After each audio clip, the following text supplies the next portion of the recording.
কিভাবে ওটস খেলে ওজন কমে? ওটস রান্না করার সঠিক পদ্ধতি।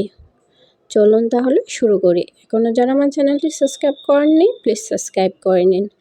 আমি একটি পাত্রে দিয়ে দিব 1 কাপের মতো গরুর দুধ। দুধটা ভালো করে জাল করে নেব। দুধটা ভালো করে জাল করা হয়ে গেলে তাতে দিয়ে দেব 1 কাপের চেয়ে সামান্য কম ওটস। ওটসটা 3 মিনিটের জন্য রান্না করে নেব। ওটসটা যখন ফুটে উঠবে তখন নামিয়ে নিব।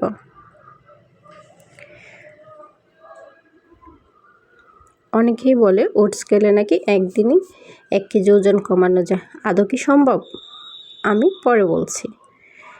আমি একটি বাটিতে অর্ধেকটা ওটস নিয়ে নিচ্ছি।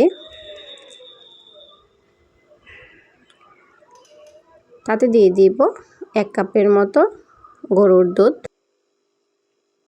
ওটসের সাথে ভালো করে দুধটা মিশিয়ে নিব। তারপর দিয়ে দিব অর্ধেকটা আপেল।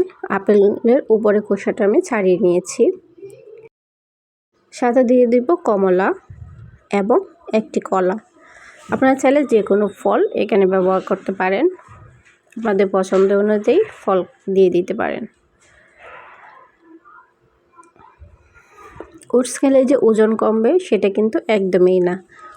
ওটস ওজন নিয়ন্ত্রণে রাখে। মিষ্টির জন্য উপরে দিয়ে দেব কয়েকটি খেজুর। আপনারা চাইলে এখানে মধু দিয়েও খেতে পারেন। ভিডিওটি কেমন হয়েছে অবশ্যই কমেন্ট করে জানাবেন এবং এতক্ষণ আমার পাশে থাকার জন্য সবাইকে অসংখ্য ধন্যবাদ। একবার হলেও এই ওটসটা এভাবে খাওয়ার চেষ্টা করবেন। সবাইকে অসংখ্য ধন্যবাদ।